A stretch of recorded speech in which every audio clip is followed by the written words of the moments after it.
मुझे पता है यार, मुझे पता है मेरे कुछ भी बोलने से पहले आप लोग ऑलरेडी बहुत ज़्यादा गुस्से में हो एंड बहुत ज़्यादा फ्रस्ट्रेटेड हो। जिस तरीके का मैच था, जितनी ज़्यादा एक्सपेक्टेशंस थी, सबकी धज्जियाँ उड़ गई। मतलब शायद आप लोग ये कहना चाहते हो कि जबी अलोंसो तो टच लाइन पे थे ही नहीं, वहाँ तो कार्लो एंचेलोटी जी खड़े थे, राइट? या फिर आप ये शायद बोलना चाह रहे होगे कि कार्लो एंचेलोटी ने रियल मैड्रिड को बोला होगा कि प्लीज़ वो जो जबी अलोंसो के जो विनिंग मैच था उसकी ज़रा मुझे डीवीडी भेज देना। मुझे पता है ये सारी टाइप की चीज़ें, और अगर ये चीज़ें आप नहीं सोच रहे हो तो एक सर्टेन फैन बेस आपको ये चीज़ें ज़रूर बोलेगा, क्योंकि वहाँ तो आज एकदम रसगुल्ले जलेबियाँ बन रही होंगी कि भाई जबी अलोंसो के ऊपर इतनी बातें कर रहे थे और देखो ज़रा ऐसे सिर्फ ड्रॉ होके रह गया मैच। पर यहाँ पे कुछ चीज़ें यार जो मैं आपको कहना चाहूँगा, मतलब किसी हद तक आपका गुस्सा और एवरीथिंग इज़ जायज़, वो मैं कहीं ना कहीं मान लेता हूँ। मैंने लाइफ पे भी देखा कि लोग बहुत ज़्यादा रैंट कर रहे थे कि ये हो गया, वो हो गया, रियल मैड्रिड तो यहाँ चली गई, वो हो गया, इतना बेकार खेले, ये वो। अग्रीड, मैं बिल्कुल अग्री करता हूँ इस चीज़ पे। But is it actually the truth? मतलब क्या वाकई इतना बुरा था सब कुछ कि कुछ भी हमारे पास अच्छा बोलने को था ही नहीं? मतलब मुझे पर्सनली ऐसा लगता है कि नहीं यार, ऐसा नहीं था। हम शायद अपने प्लेयर्स पे ना कुछ ज़्यादा ही हार्श हो रहे हैं, हम या अपने जो नए कोच हैं उन पे शायद कुछ ज़्यादा हार्श हो रहे हैं। क्रिटिसिज्म इज़ फाइन, वो तो देखो यार, हम बीइंग अ फैन हर बार करते ही हैं हर टीम का। बट मुझे पर्सनली ऐसा लगता है कि दिक्कतें थी, बिल्कुल बिल्कुल बहुत सारी दिक्कतें थी मैच में, वो तो उसके बारे में हम बात करेंगे ही। बट कुछ प्लस पॉइंट भी थे यार जिसको आपको ध्यान रखना पड़ेगा, एंड बिफोर वो सारी चीज़ें कहने के आपको कुछ चीज़ें ना कंसिडर करनी चाहिए। शायद मैं थोड़ी सी साइड ले रहा हूँ, ठीक है? अब आप अपनी स्क्रीन के ऊपर एक स्क्रीनशॉट देखो। जबी अलोंसो ने क्या बोला कि we have been training with some players for 9 days with 3 sessions, this is a process. अब ये मैं आपको क्यों दिखा रहा हूँ? जब जबी अलोंसो ने अपना कार्यक्रम स्टार्ट करा था कोचिंग का, तब हमारे पास ज़्यादा जो लोग थे वो अवेलेबल नहीं थे। जो मोस्ट ऑफ द प्लेयर्स थे हमारे, वो नेशंस लीग में कहीं ना कहीं अपने मैचेस खेल रहे थे। जबी अलोंसो के पास ले दे के जो इंजर्ड स्क्वाड थी, जो अपना रिलैप्स पे काम कर रही थी, वो थे। एंड उसके अलावा रॉड्रिगो थे। तो मतलब फर्स्ट टीम के प्लेयर लगा लो तो जो आज खेले होंगे उसमें फ्रैन गार्सिया और रॉड्रिगो और राउल एसेंसियो, ये 3 प्लेयर थे जो मोटा मोटा उनके पास थे। उसके अलावा जितने भी सारे प्लेयर थे वो मॉडरिच थे। उसके अलावा जितने भी प्लेयर्स थे वो अपने इंटरनेशनल ड्यूटीज़ पे खेल रहे थे। तो मैं इसके थ्रू आपको कोई जस्टिफिकेशन नहीं दे रहा, बस मैं आपको ये बताना चाह रहा हूँ कि आप एक पर्टिकुलर आइडियोलॉजी जब इंप्लीमेंट करना चाहते हो ना, तो आपको उसके लिए टाइम चाहिए होता है। मतलब सिर्फ 3 सेशन में या 4 सेशन में वो चीज़ नहीं होती, ये एक लॉन्ग प्रोसेस होती है। कई बार महीनों लग जाते हैं इस चीज़ में। बट स्पेसिफिकली सिर्फ 3 ट्रेनिंग सेशन के बाद आप उम्मीद करो कि जबी अलोंसो ऐसे झड़ी घुमा दे और उसके बाद सारी चीज़ें एकदम बदल जाएं, नहीं पॉसिबल हो सकता। मेरे को आपको ये दिखाने का मतलब ही यही था। एक टीम एक पर्टिकुलर माइंडसेट के साथ पिछले 4 साल से खेल रही है। शबी और कार्लो एंचेलोटी ने उनको जो खिलाया वो 4 साल से वो खेल रहे हैं। अब इसके लिए भी मैं आपको एक और स्क्रीनशॉट दिखाता हूँ। आप सेकंड स्क्रीनशॉट देखो स्क्रीन पे। कोर्टुआ ने बोला कि we still have Ancelotti's automatisms and that can not be changed in 4 days। आप खुद ही सोचो, एक पर्टिकुलर कोच के साथ आप 4 साल से खेल रहे हो, उसने आपको जो सिखाया है वो आप एकदम से कैसे भूल जाओगे? और ये चीज़ ना मैच में बिल्कुल विजिबल थी। मतलब प्लेयर्स इतने कंफ्यूज दिख रहे थे, ऐसा लग रहा था कि दिल उनका कह रहा है एंचेलोटी एंचेलोटी एंचेलोटी ने बोला, फिर अबे दिमाग, अरे यार जबी अलोंसो आ गया है, वो तो ये करने को बोल रहा है। एक आपको आपके माइंड में एक रिफ्लेक्स बन जाता है जो 4 साल से आपने करा है। वही मुझे यहाँ पे लग रहा था। प्लेयर बॉल मिसप्लेस कर दे रहे हैं, मिसप्लेस पासिस कर दे रहे थे, प्रेसिंग बीच बीच में लूज कर दे रहे थे, बहुत सारी चीज़ें थी, इनफेक्टिव रन्स बना रहे थे, बहुत सारी चीज़ें थी। और मुझे उसका सबका रीज़न जो है वो यही लगता है कि जो वो 4 साल का जो एंचेलोटिज्म है ना, वो कहीं ना कहीं प्लेयर्स के अंदर से अभी भी निकली नहीं है। तो जबी अलोंसो को हमको टाइम देना पड़ेगा कहीं ना कहीं। मैं आपका गुस्सा और ये being a real Madrid fan, ये तो खैर हमें पता ही है कि हम लोग बहुत ज़्यादा इंपेशेंट हो जाते हैं यार। I do respect your feelings कि उस टाइम पे सब लोग इतना रात तक यार मैच देखते हैं, उसके बाद वो परफॉर्मेंस नहीं मिलती तो सबको बुरा लगता है। और वो भी इतनी ज़्यादा उम्मीदें इतनी ज़्यादा हाइप के बाद कि भाई जबी अलोंसो आया है, डीन हाउसन आ गया है, ट्रेंट अलेक्जेंडर आर्नोल्ड आ गया, फ्रैंको मास्टेंटूनो आ जाएंगे, इतनी साइनिंग हो गई, ये हो गया, वो हो गया। उसके बाद जब वो एक्सपेक्टेशंस मीट नहीं होती तो मतलब आई डू अंडरस्टैंड कि सबको बुरा लगता है, बट आपको उसकी रियलिटी एंड कॉन्टेक्स्ट भी समझना चाहिए यार, ठीक है? तो मुझे पर्सनली ऐसा लगता है कि हाँ, हम खराब खेले, बिल्कुल खराब खेले। बट मुझे ये भी, मतलब बिल्कुल नहीं, हाँ बट हम खराब खेले। फर्स्ट हाफ तो एटलीस्ट इतना बेकार खेले कि मतलब मुझे ऐसा लगता है कि ये तो शायद जबी अलोंसो अपना ये जो रियल मैड्रिड का डेब्यू, ये तो बिल्कुल याद नहीं रखेंगे, टू बी ऑनेस्ट। मतलब इतना बेकार सा वो फर्स्ट हाफ था कि उसके बारे में शायद बात तो हम खैर कर लेंगे अभी आगे। बट हाँ, मतलब you should not be that much harsh on जबी अलोंसो कहीं ना कहीं, एंड द टीम ऑल्सो, ठीक है? अब उसके बाद कुछ ऐसे प्लेयर्स हैं जिनके बारे में बात करे बिना तो हम रह ही नहीं सकते। विनीसियस जूनियर, मतलब मुझे पर्सनली समझ में नहीं आया कि पूरे मैच में भाई ने करा क्या है। सिर्फ कुछ शुरुआत में कुछ मिनट्स तक प्रेस करा था, उसके बाद वो भी करना छोड़ दिया। सेकंड हाफ में अटैक करने की कोशिश करी, सिर्फ शुरुआत में एकदम सेकंड हाफ स्टार्ट हुआ तो आपको ध्यान है शुरुआत में क्रॉस बनाया था जो पोल पे लगा था, उसके बाद उसके रीबाउंड पे गुंजालो गार्सिया ने हेडर मारा था जो कि कीपर ने सेव कर लिया था। उस चांस को क्रिएट करने के अलावा मुझे नहीं लगता भाई ने पूरे मैच में क्या करा है। और सब कुछ छोड़ो, डाइविंग क्लियर बॉल पे भाई, मतलब भाई ने क्लियर करा है, डिफेंडर ने उनके, भाई डाइव मार रहा है जिसकी वजह से येलो कार्ड भी खा गया है। मतलब यार मुझे समझ में नहीं आता कि ये चीज़ें यार आपकी कब सुधरेंगी। मतलब कोई कोई मतलब आपने कोई शॉट ऑन टारगेट नहीं लिया, कोई आपने, मुझे नहीं लगता कोई चांस क्रिएट करा हो, गलती से कोई एक आधा कर दिया हो तो मुझे याद भी नहीं है। उसके बाद आप डाइविंग कर रहे हो यार, ये सब करने की ज़रूरत पड़ गई आपकी। मुझे अभी तक भी समझ में नहीं आ रहा कि हम क्यों विनीसियस को झेल रहे हैं कहीं ना कहीं।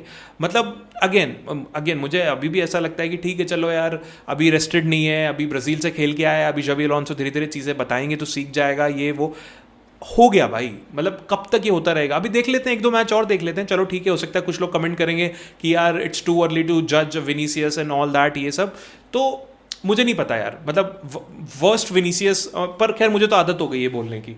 कुछ बहुत अच्छा नहीं खेला, कुछ ऐसी चीज़ नहीं है कि ये मैंने कोई ऐसा बोला हो कि नहीं यार वैसे तो बहुत अच्छा खेलता था आज नहीं चला। आदत हो गई है लाइन बोलने की, तो मेरे लिए कुछ भी नया नहीं है। अब इसमें रॉड्रिगो का पार्ट आता है कि कुछ लोग जो है रॉड्रिगो को क्रिटिसाइज कर रहे थे, मैं भी कर रहा था। मतलब फर्स्ट हाफ में तो मुझे वो दिखाई नहीं, जब तक उसने वो असिस्ट नहीं दिया तब तक मुझे रॉड्रिगो दिखाई नहीं। अब मेरा इसमें सिर्फ एक ही पॉइंट आप लोगों को कहने का है कि रॉड्रिगो अभी भी ऑफ पोजिशन खेल रहा है। आप चाहे इसको बहाना कह लो, एक्सक्यूज कह लो, कुछ भी कह लो, पर अगर आपको रॉड्रिगो को भी उसी बेसिस पे जज करना है जैसे हम विनीसियस को कर रहे हैं, लेट विनीसियस सब्स्टिट्यूट, मतलब अब let Vinicius be on the bench. आप एक मैच खिला दो जरा रॉड्रिगो को लेफ्ट विंग पे, दूध का दूध और पानी का पानी हो जाएगा। मतलब मुझे अभी भी लगता है कि हम बहुत ना यार उसको क्रिटिसाइज कर रहे हैं एक ऐसी चीज़ के लिए जो शायद वो उसके लिए है ही नहीं। वो राइट विंग खेल रहा है बहुत टाइम से, वो एक राइट विंग पे बस शिफ्ट दिए जा रहा है कि चलो कोई प्लेयर नहीं है तो मैं ही खेल लेता हूँ। वो उसकी नेचुरल पोजीशन नहीं है। मुझे पर्सनली ऐसा लगता है किसी प्लेयर को जज करने से पहले आपको उसकी एक नेचुरल पोजीशन पे मौका देना चाहिए। और अगर आप आज का मैच देखो, स्टैट वाइज भी अगर आप देख लो, एटलीस्ट असिस्ट तो दिया है उसने। सेकंड हाफ में उसने थोड़ी बहुत कोशिश करी कुछ करने की, बट सेकंड हाफ में उसने और विनीसियस में कोई फर्क नहीं था। मतलब आप ये सोचो, एक अकेडमी का हमारा 19 साल का लड़का गुंजालो गार्सिया, वो गोल भी मार रहा है, वो प्रेस भी कर रहा है, वो शॉट्स ऑन टारगेट भी ले रहा है, चाहे मिस कर रहा है कोई बात नहीं। हर किसी की तो गोल हर अटेम्प्ट पे तो नहीं जाते। हमारे रोनाल्डो भैया भी छोड़ते थे, बेंजेमा भैया भी छोड़ते थे, दैट्स ओके। आप खुद ही सोचो कि एक अकेडमी का लौंडे के दम पे आप मैच को ड्रॉ करवा पा रहे हो, एंड उसके बाद इन्वायरमेंट तो सबके लिए सेम था, गर्मी एंड ऑल दैट। 90+4 मिनट पे भी वो काउंटर पे आगे भगता हुआ आ रहा है, वो डिफेंड करने के लिए पीछे जा रहा है। ये जो इंटेंट है ना भाई, ये प्लेयर को बेस्ट बनाता है। तो अब इसी बात से मुझे एक बात याद आ गई कि जिस प्लेयर को हम बहुत ज़्यादा पूछते हैं रिसेंटली, होजेलू। आप स्क्रीन पे देख सकते हो कि होजेलू ने बोला है कि भाई Gonzalo Garcia is a perfect fit for real Madrid. उसको प्रेस करना भी आता है, उसको शॉट्स ऑन टारगेट करना भी आता है, उसको गोल स्कोर करना भी आता है, और उसके अंदर मड्रिज्मो भरा पड़ा है। तो यार मेरे को पर्सनली ऐसा लगता है कि आज की परफॉर्मेंस देखने के बाद अगर अभी भी आप लोग ये बोलते हो कि 10-15 मिलियन दे के हमें बुढ़े में लेना चाहिए, तो आई एम एक्सट्रीमली सॉरी, मैं आप लोगों से बिल्कुल इत्तेफाक नहीं रखता हूँ। भाई लड़के में दम है। कुलाबली जैसे डिफेंडर जो सॉलिड डिफेंडर है, उसको भाई एक तरीके से उसके साथ मैन मार्क होते हुए हेडर ले रहा है। हेडर्स बहुत अच्छे लिए हैं उसने, फिनिशिंग आ जाएगी। मुझे कुछ कुछ जगह पे लगा कि डी के अंदर शायद उसने एक्स्ट्रा टच ले लिए, थोड़ा ज़्यादा ही उसको वियर्ड बना दिया, शायद शॉट ऑन टारगेट ले लेना चाहिए था। That is okay, that is adaptation and experience वाला पार्ट, वो धीरे धीरे वो सीख जाएगा। बट आपको ये बात माननी पड़ेगी कि we don't need a striker now, we have a jewel in our hands, और हम उस जूल को कहीं अभी ठीक से तराश नहीं रहे। बाद में वही किसी यूरोपियन टीम में जाएगा तो कल को हम उसी को वापस लेने के लिए 30-40 मिलियन कहीं ना कहीं वापस, जब वो कहीं और बिक जाएगा, फिर शायद हम उसको खरीद रहे होंगे। तो हमें अपने हाथ से वो जूल निकाल नहीं देना चाहिए। And being a real Madrid fan, I would request you कि आप अपने अकेडमी के प्लेयर्स को भाई थोड़ा सा चांस देने का कोशिश करो। हर बार सिर्फ प्लेयर खरीदने से कुछ नहीं होता है, ठीक है।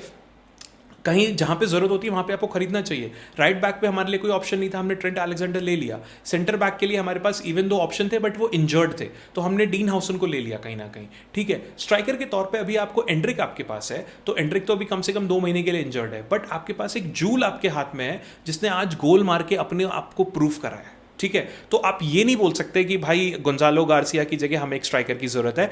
अब मुझे और पर्सनली ऐसा लगता है कि गोंजालो गार्सिया अभी कुछ मैचेस और खेलेगा और आप लोगों को प्रूव कर देगा, क्योंकि आप स्क्रीन पे देख सकते हो कि शबी अलॉन्सो ने आफ्टर मैच बोला कि किलियन एम्बापे की तबीयत अभी भी ठीक नहीं है, लास्ट 2 दिन से वो ठीक से, मतलब उसको फ्लू या बुखार आप कुछ भी कह लो, वो अभी भी है। तो मुझे पर्सनली ऐसा लगता है कि गोंजालो गार्सिया तो अभी स्टार्ट करता ही रहेगा और वो डिजर्व भी करता है भाई स्टार्ट करना, ठीक है।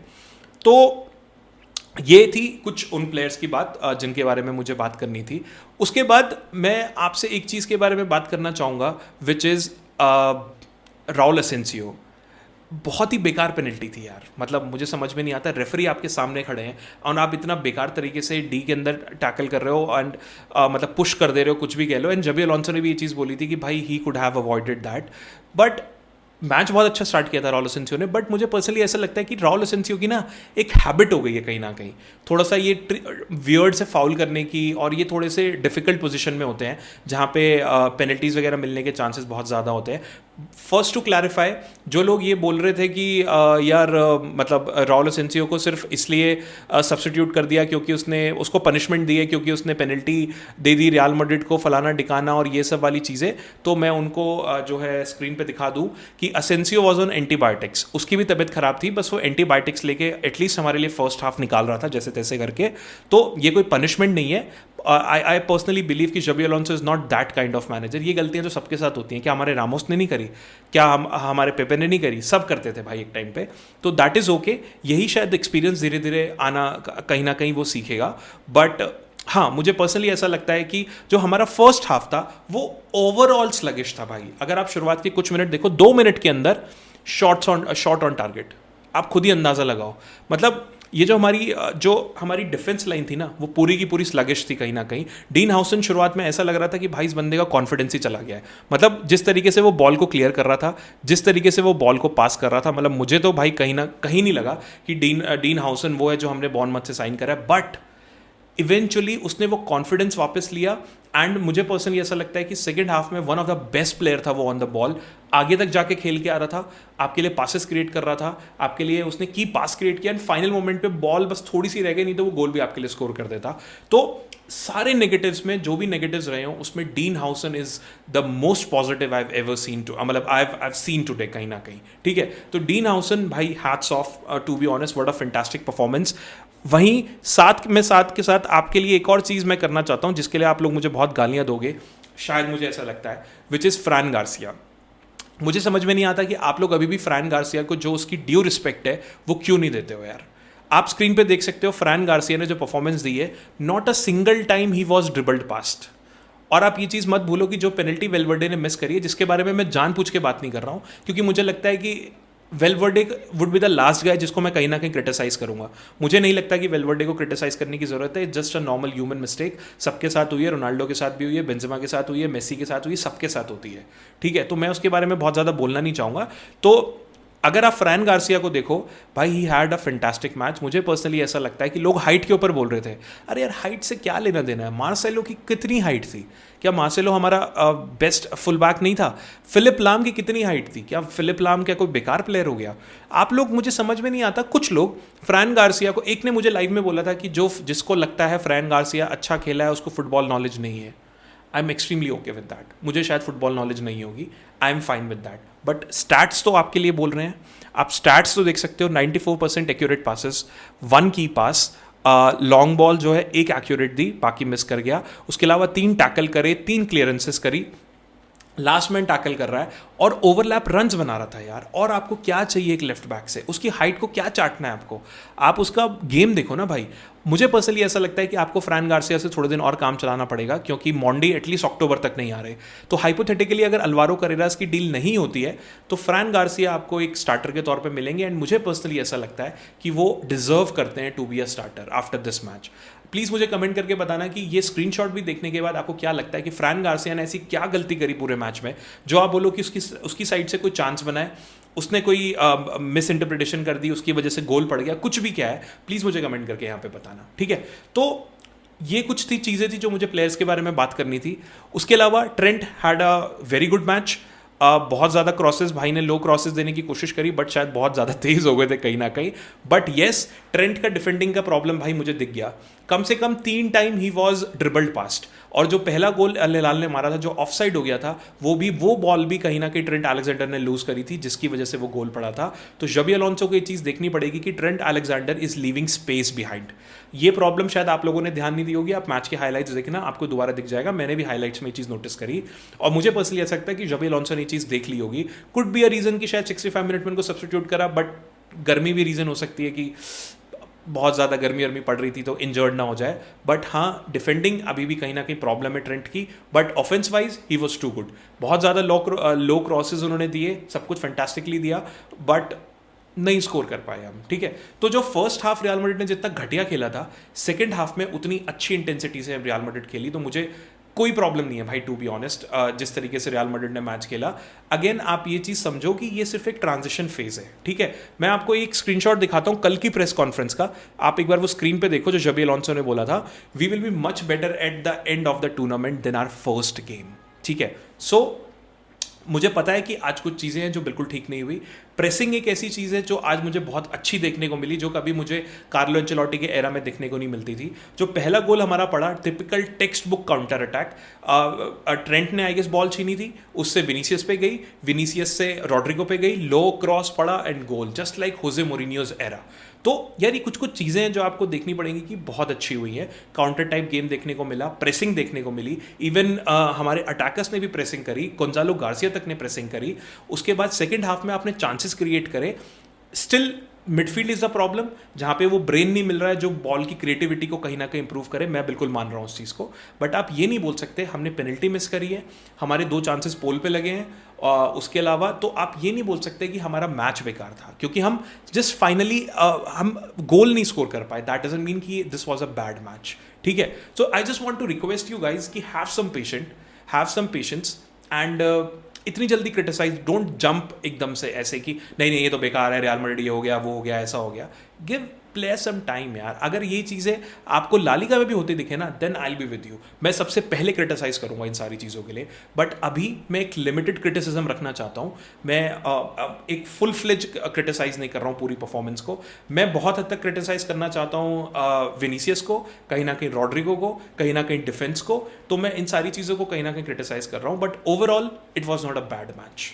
ठीक है, सो आप लोगों को क्या लगता है, प्लीज़ मुझे कमेंट करके बताना. क्या आप मेरे व्यू से इत्तेफाक रखते हो या नहीं रखते हो? प्लीज़ मुझे कमेंट करके बताना. आपके अकॉर्डिंग मैच का सबसे पॉजिटिव चीज़ क्या थी वो भी मुझे बताना, एंड सबसे नेगेटिव चीज़ क्या थी वो भी मुझे बताना. तो गाइज, अगर वीडियो अच्छी लगी हो तो kindly share it with your friends and subscribe to my channel.